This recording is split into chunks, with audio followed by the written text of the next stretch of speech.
ఆ మనస్సుకు ఏదైనా స్ఫురిస్తే అది భావం అట, అంటే ప్రెజెన్స్ అని. ఇంగ్లీష్లో చెప్పుకోండి బాగుంటుంది, ఇంకా ఏ భాషలో చెప్పినా బాగుండదు. ప్రెజెన్స్ ఒకటి, భావం అని అంటే అక్కడ ఉన్నది అని అర్థం. అభావ్ అది కనపడకుండా పోయిందనుకో, అది యాబ్సెన్స్. ఇప్పుడు ఈ మనస్సులో కలిగే ఆలోచనలు ఉన్నప్పుడు సాక్షి ఏదైతే ఉండి చూస్తున్నదో, అది లేనప్పుడు ఈ ఆలోచన లేదు అని ఏదైతే గమనిస్తున్నదో, both the presence and absence of the thought is witnessed by some other thing. అదే నీ స్వరూపం. జో అవధి రూపట అదట ఆఖర్ కర్కే స్థితి హై సో తుమారా స్వరూప హై. నిర్ధారణ చేసేస్తున్నాడో అసలు ఆత్మ అంటే ఏమిటో. जैसे षट प्रकार के रूप के न्यून अधिकता को परिणाम करने वाला चक्षुर इंद्रिय रूप से भिन्न सर्व रूप के विकारों से रहित रूप को उपचारक दृष्टा है. ఇప్పుడు నీ కన్ను ఉన్నది, ఇది చూడండి అద్భుతంగా ఉంటుంది. నేను అప్పుడప్పుడు చెబుతున్నదే ఇది. ఈ కన్ను దీన్ని చూస్తుంది, దాన్ని చూస్తుంది, దీన్ని చూస్తుంది, దీన్ని చూస్తుంది, నా శరీరాన్ని చూస్తుంది, ఏదైనా చూస్తుంది. అది ఏవేవి చూస్తున్నదో అవి భిన్న భిన్నంగా ఉంటాయి, రకరకాలుగా ఉంటాయి, ఒకదానికి ఒకటి సంబంధం లేదు. అన్ని సాకారంగా ఉంటాయి, స్థూలంగా ఉంటాయి, ఎదట కనపడుతుంటాయి. సరేనా? ఇన్నింటినీ చూచే చూపు ఒకటే. ఆ చిత్రం చూడు. ఇవన్నీ సాకారం అయితే అది నిరాకారం. కన్ను సాకారం, కంటి చూపు నిరాకారం. ఏమద్భుతం! ఆ చూపుకు మొత్తం ఎన్నైనా ఉండని, ఎంతైనా ఉండని, ఎంత ఆకారము, పరిణామము, పరిమాణము ఉండని, అన్నీ ఏ ఆకారము, ఏ పరిమాణము, ఏదీ లేని కంటి చూపుకు ఎలా గోచరిస్తున్నాయో ఉపచారక్ ద్రష్టా హై తథా జైసే. ఇలాగా అంటూ ఉన్నప్పుడు జైసే స్పర్శ విషయకే కాహేతే రూపాదిక పదార్థ భిన్న దేశమే స్థిత హై. ఆ పదార్థాల రూపాలు గాని గుణాలు గాని కంటి చూపును అంటావు. ఎవరు చూస్తున్నారు? ఈ నలుపు గాని ఈ తెలుపు గాని నా చూపును అంటుతాయా? ఎంత దూరం పోతుందో తెలుసా? సుఖ దుఃఖాలు నేను అనుభవిస్తున్నానంటావు. ఆ సుఖం గాని దుఃఖం గాని నీ జ్ఞానాన్ని అంటుతున్నదా? ఈ నేత్ర దృష్టిని ఇవి అంటకపోతే జ్ఞాన దృష్టిని ఏ భావంగానే అంటగలదా? దానికి ధైర్యం ఉన్నదా? అసలు ఆ దృష్టాంతం ఇవ్వడమే ఎంతో గొప్ప. ఏం కారణం అంటే ఆయన చెబుతున్నాడు, ఒకదాన్ని అంటాలంటే దగ్గరగా రావాలట, వచ్చి ఈ వేలు దాని మీద పడాలట, కాంటాక్ట్ ఏర్పడాలట. కాంటాక్ట్ స్పర్శ ఉంటేనే కానీ అంటదట. ఆయన ఎంత చమత్కారంగా చెబుతున్నాడంటే, కాహేతే ఎందుకనంటే रूपादिक पदार्थ भिन्न देश में स्थित हैं और रूपादिकों के परिमाण करने वाले चक्षु आदि के उपचारक दृष्टा भिन्न देश में अर्थात देह विषय स्थित है. ఇప్పుడు ఈ మైక్ ఇక్కడ వచ్చింది, ఈ దేశంలో ఉన్నది, అంటే ఈ ప్రదేశంలో ఉన్నది. నా కన్ను నా శరీరంలో ఉన్నది. ఇది అక్కడ లేదు, అక్కడ ఉంటే చూడలేదు. ఇది ఇక్కడ లేదు, ఇక్కడ ఉంటే కనపడదు. నేను చెప్పాను, దృశ్యము ద్రష్ట స్థానంలోకి వస్తే కనపడదు, ద్రష్ట దృశ్య స్థానంలోకి వస్తే కనదు.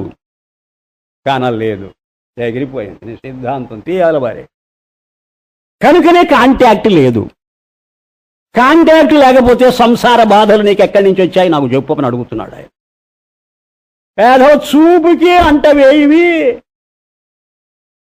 ఆత్మజ్ఞానానికి అంటుతాయటయ్యా. ఏదో ప్రపంచం ఎంత ఉంటే ఏమట. ఆ ధైర్యం చూశారు. వైద్యుడిచ్చే ధైర్యాన్ని మించిన ధైర్యం ఇది. నీకే రోగం లేదు పో అని వాడు అన్నట్టే ఆనందంగా ఉంటుంది. ఆ సబబు చెబుతున్నాడు చూడండి. ఇదొక దేశంలో ఉంది, అదొక దేశంలో ఉన్నది. ఎలా బియ్యమందుకుంటాయి రెండు? ఉపచారిక అర్థాత్ దేహ విషయ స్థితి హై, దేహంలో ఉన్నాయిటవి. ఇసీసే రూపాదికోं के गुण दोष को चक्षु आदि के इंद्रिय रूप दृष्टा स्पर्श नहीं करते. పురుషించవు. తథా రూపాదికి పదార్థాపనే ద్రష్ట చక్షు ఆదికోకో జాంతే జాంతే భీ నహి. ఇంకొక పాయింట్ చెబుతున్నారు, మీరు రాసుకుంటుండండి. నేను ఈ ధోరణిలో పడ్డానంటే ఈ ప్రవాహంలో వెళ్ళిపోతుంటుంది నా మనస్సు. ఆగానంటే వస్తా, నేను ఆగను.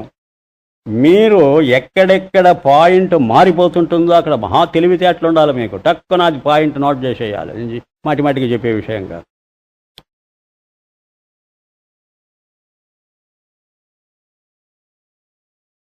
జాంతే భీ నహి. ఇంకొక తమాషా ఉన్నదట. ఈ రూపాదులు చక్షుస్సును అంటకపోవడమే కాదట, ప్రత్యక్ష ఆత్మాభి ఇసు దేహరు తథా రూపాదికి పదార్థాపనే ద్రష్టా చక్షు ఆదికో ఒకదాన్ని ఒకటి కూడా చూడలేవటవి. ఇది దీన్ని చూడలేదు, అది దీన్ని చూడలేదు, రెండూ దృశ్యమే. ద్రష్టను అంటావు, ద్రష్టను దృశ్యం అంటదు, దృశ్యము మరొక దృశ్యాన్ని అంటదు. తెగదింపులు చేసుకున్నట్టు చేసుకున్న ఇదే వ్యభిచారం అనే మాటకు అర్థం. దేని పాటికి అది తైసేహి ప్రత్యక్ష ఆత్మాభి ఇసు దేహరూప సంఘాత విషయ. ఆత్మ కూడా ఈ దేహం అనేటువంటి సంఘాతంలో మానవాణికే కథం చింతంతే రహిత స్థితి హోవా. అబ్బా, మనస్సుకు మాటకు విలక్షణంగా వాటిని అంటకుండా, అవి తన్ను అంటకుండా ఆ మధ్యలోనే వచ్చి కూర్చున్నదట. దాని ధైర్యం చూడు. ఆత్మ శరీరంలోనే వచ్చి కూర్చుంటా, నేను ఒకరిని అంటాను, నన్ను ఒకరు అంటితే ఒప్పుకోను. అది ఎక్కడ కూర్చున్నా? ఇక్కడే కూర్చుంటా. ఏమట నన్ను సోకంటే చూస్తాం, ఎలా సోకుతారు? మరి ఇప్పుడు మన శరీరంలో ఖాళీ లేదు, ఆ ఖాళీని ఎముకలు రక్తం మాంసం ఏం చేయగలవు? తడపగలవా? ఆ రక్తము దాన్ని తడిపేసేస్తుందా? మూత్రము తడిపేసేస్తుందా? లోపల ఉన్నాయిగా ఏదో పదార్థాలన్నీ, పనికిమాలినవన్నీ. ఏం చేయగలదు ఆ ఖాళీని? నిరాకారం, అన్నింటినీ గమనిస్తున్న చిదాకాశం ఒకటి ఘటంలో కూర్చున్నట్టు కూర్చొనున్నది. కథం చింతంతే రహిత స్థితి హోవా जिस पर काम क्रोध लोभ मोह अहंकार लज्जा अलज्जा धृति भय भय शांति अशांति ज्ञान अयथार्थ ज्ञान स्मृति अस्मृति దంభ అదంభ ఇక ఆ గుణాలన్నీ పట్టుకొచ్చాడు. ఇంకా అంత దూరం పోయాడు తెలుసైనా. త్యాగ గ్రహణ జాగ్రత్త స్వప్న సుషుప్తి మరణ మూర్ఛ సమాధి. నీ మరణం కూడా ఒక భావమే. భయపడకో, భయపడకో. కొంత దూరం పోయిన తర్వాత వస్తుంది మరణం అనే దాన్ని చీతకొట్టెదలు పారేస్తాడు. ఎవరు నువ్వా? నాకు సమస్య, నీ మోగం. ఇది మరణం, ఇది జననం, ఇది జీవనం అని అంటున్నది ఎవరే? మరణమా? నువ్వు అనగలవా? నీకు జీవనం కనపడుతుందటే మరణాన్ని అడుగుతాడు ఆయన. మరణం, నీకు జీవితం అంటే ఏంటో తెలుసా? నాకేం తెలుసండి. జీవితం, నువ్వు మరణాన్ని ఎప్పుడైనా చూసావా? చూస్తే నేను జీవితం ఎందుకు అవుతానండి? ఊరి మీద ఉంపదగా. ఇది వ్యభిచారం. మరణం జీవితం దగ్గర లేదు, జీవితం మరణం దగ్గర లేదు. అది వ్యభిచారం అనే మాట ఎంత సీరియస్సో తెలుసా? అది తప్పించడం అన్నమాట. ఒకదాన్ని ఒకటి తప్పిస్తున్నాయి, అది వ్యభిచారం అంటుంటాడు. సుషుప్తి మరణ మూర్ఛ సమాధి ఆది సారాంశ ఏ హై. వీటి సారాంశం ఏమిటో చెప్పమంటారా? ఈ దైవీ ఆసురి గుణవ మన సహిత సర్వ మన్కే ధర్మ. అబ్బా, ఇదంతా మెంటల్ ప్రొజెక్షన్. ఎవడరా నీకు చెప్పింది స్వర్గం నరకం గడిద గుడ్డు ఏమున్నాయి? జన్మలు జన్మాంతరాలు ఏడ్చిపారే. స్పిరిచువల్ డాక్టర్ అయినా డయాగ్నైజ్ చేసి ఆరోగ్యంగా ఉన్నావు, భయపడకు, నీ మానసికమైన కల్పన ఇదంతా. నేను అనారోగ్యం పాలయ్యా, అనారోగ్యం అనుకుంటూ ఉంటే నువ్వు అనారోగ్యం పాలే అయిపోతావు. డిప్రెషన్ మనస్సులో ఏర్పడితే చూస్తావు నువ్వు. అంతే ధైర్యంగా ఉండవు. అవన్నీ నిన్ను సోకవు. సర్వ మన్కే ధర్మ. అయితే ఈ జనన మరణాలంటే మనస్సువే జన్మిస్తున్నది, మనస్సే మరణిస్తున్నది. పిచ్చివాడు. అసలు ఇప్పుడు మాత్రం మనస్సు జన్మిస్తూ మరణిస్తూ లేదు. మీకు ఆశ్చర్యంగా ఉందేంటి? ఒక ఆలోచన పైకి వస్తే జన్మ కాదు, ఒక ఆలోచన ఎంతసేపు ఉంటే అది జీవితం కాదు. అది పోయి మరొక ఆలోచన వస్తే పునర్జన్మ కాదు. యాదవ మనస్సుకో సావదతగా కొట్టు ఆ పాడు మనస్సును. ధైర్యం ఉండాలి మనకు. ఏమిటా చెప్పుకుంటున్నప్పుడే లేకపోతే ధైర్యం తర్వాత నీకేం వస్తుంది? ధైర్యంగా ఉండాలి. అంటే మనస్సులో కలిగే ఈ జనన మరణాది భావాలను నువ్వు దర్శించగలిగినప్పుడు నీవుగా ఉండి మనస్సును ఇట్లా ఆబ్జెక్ట్గా చూసుకుంటూ ఉండగలిగితే నీవు ముక్తుడివయ్యా. మనోభావాల్లో నుంచి నువ్వు బయటపడ్డావయ్యా. అమనస్క యోగం అదేనయ్యా. అదే ఉన్మని అమ్మవారి యొక్క పేరు. ఉన్మని, బియాండ్ మైండ్ అయిపోయావయ్యా. అన్నీ కలిసి వస్తాయి.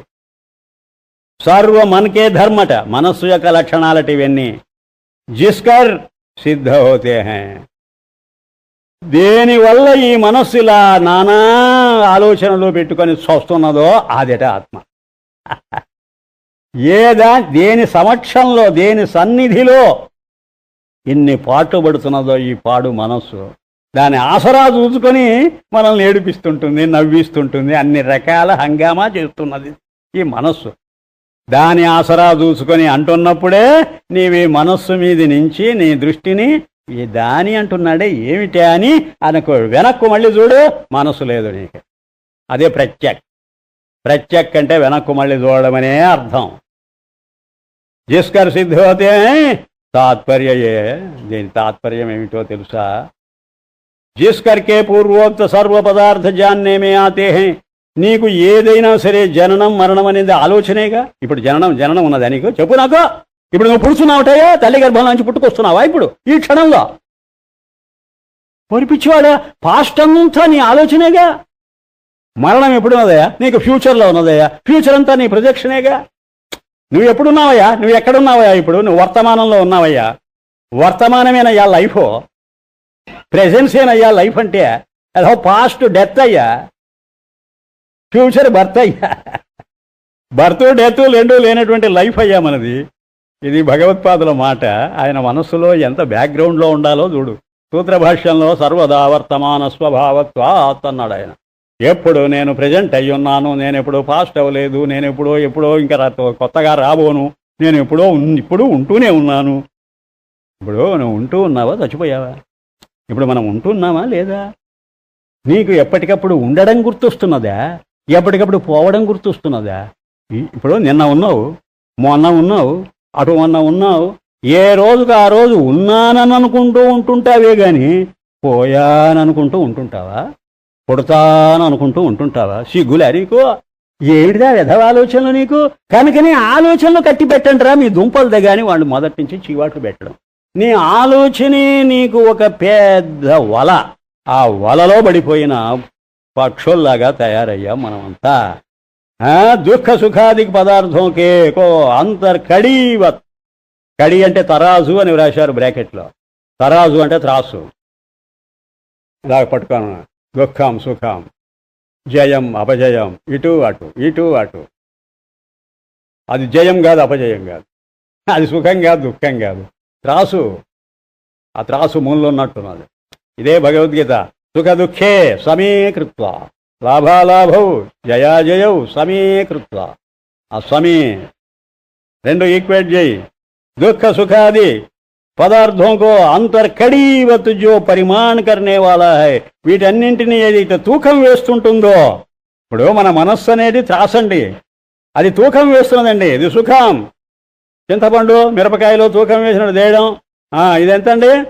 ఇది 1 కేజీ చింతపండు అండి. అక్కడ వారి ఇది సుఖం అనేదండి. ఇది కేజీ సుఖం అండి. కేజీ సుఖం పడేయట్లా. ఇది కేజీ దుఃఖం అండి. పడే. ఆ త్రాసే చింతపండు కాదు, ఆ త్రాసే మిరపకాయలు కావు. తూకం దూచేది అది. అదే తూగబడే పదార్థం కాదు. అలాగే నీ జ్ఞానం తూకం వేస్తున్నది సుఖాన్ని. ఏడిచిపారే దుఃఖం రా, నువ్వు కూర్చోక ఆ పళ్ళెంలో కొంచెం సేపు. ఇదండి, ఇంత ఉన్నదండి నీకు దుఃఖం, ఇంతండి. అదే ప్రమాణం అనే మాట కాదు. దీని మీద ఎంతైనా చెప్పాలి నేను.